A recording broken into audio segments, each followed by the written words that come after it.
नमस्ते दोस्तों। दुनिया में कई ऐसी जगह हैं जहां सूरज नहीं उगता है, काफी वक्त तक यहां रात ही रहती है और कई ऐसी जगहें भी हैं जहां रात ही नहीं होती। इन जगहों को आप एक्सप्लोर कर सकते हैं। दोस्तों, हमारा रूटीन 24 घंटे के आसपास घूमता है।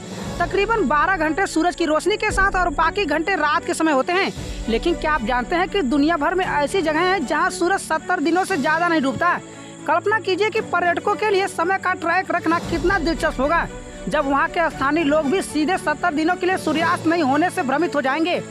दोस्तों, अगर आप और जानने के इच्छुक हैं तो यहाँ पृथ्वी पर 6 ऐसी जगह हैं जहाँ सूर्य कभी अस्त ही नहीं होता।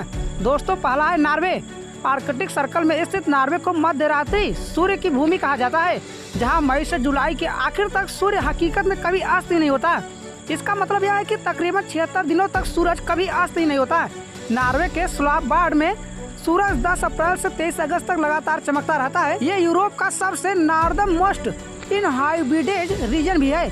आप इस जगह के दौरान इस जगह की यात्रा की प्लानिंग बना सकते हैं और उन दिनों के लिए जी सकते हैं जब रात ही नहीं होती। दोस्तों, दूसरा है नूनाउत, कनाडा। दोस्तों, नूनाउत सिर्फ 3000 से ज्यादा लोगों वाला एक शहर है। ये कनाडा के उत्तरी पश्चिमी प्रदेशों में आर्कटिक सर्कल के 2 डिग्री ऊपर स्थित है। इस जगह पर तकरीबन 2 महीने 24x7 धूप दिखाई देती है, जबकि सर्दियों के दौरान इस जगह पर लगातार 30 दिनों तक पूरी तरह से अंधकार दिखाई देता है। दोस्तों, तीसरे नंबर पे आइसलैंड। ग्रेट ब्रिटेन के बाद आइसलैंड यूरोप का सबसे बड़ा द्वीप है और ये ऐसा देश होने के लिए भी जाना जाता है जहाँ मच्छर नहीं है। गर्मियों के दौरान आइसलैंड में रातें साफ होती हैं, जबकि जून के महीने में सूरज हकीकत में कभी अस्त नहीं होता। मध्य रात्रि के सूर्य को उसकी फुल ग्लोरी में देखने के लिए आप आर्कटिक सर्कल में एक्यूरेरी शहर और ग्रिम्सी द्वीप की यात्रा कर सकते हैं। दोस्तों, चौथे नंबर पे है बेरो, अलास्का।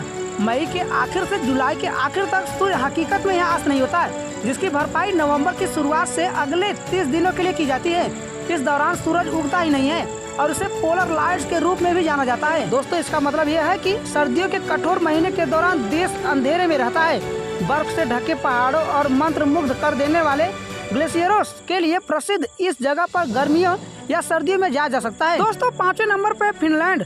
हजारों झीलों और द्वीपों की भूमि फिनलैंड के ज्यादातर हिस्सों में गर्मियों के दौरान केवल 73 दिनों के लिए सीधे सूर्य को देखने को मिलता है। इस समय के दौरान सूर्य तकरीबन 73 दिनों तक चमकता रहता है, जबकि सर्दियों के समय में इस क्षेत्र में सूर्य का प्रकाश नहीं दिखता है। ये भी एक वजह है कि यहाँ के लोग गर्मियों में कम और सर्दियों में ज्यादा सोते हैं। जब यहाँ आपको नॉर्दर्न लाइट्स का आनंद लेने का मौका मिलता है और स्कीइंग में इंगेज होने का मौका मिलता है और ग्लास इलो में रहने का अनुभव होता है। दोस्तों, 6ठे नंबर पर स्वीडन।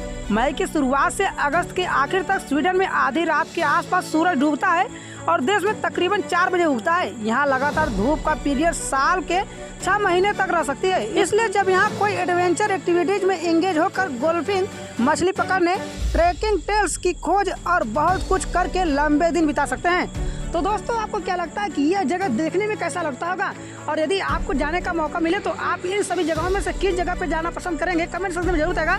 और दोस्तों, यदि हमारे द्वारा दी गई जानकारी आपको अच्छी लगे तो वीडियो को लाइक, कमेंट और शेयर करें। और ऐसे ही नई नई जानकारियाँ प्राप्त करना तो आप अपने इस YouTube channel RK real fact को सब्सक्राइब करके बेल आइकन प्रेस करके ऑल पर सेट कर दीजिएगा, जिससे हमारे अगले वीडियो का नोटिफिकेशन सबसे पहले मिल जाए।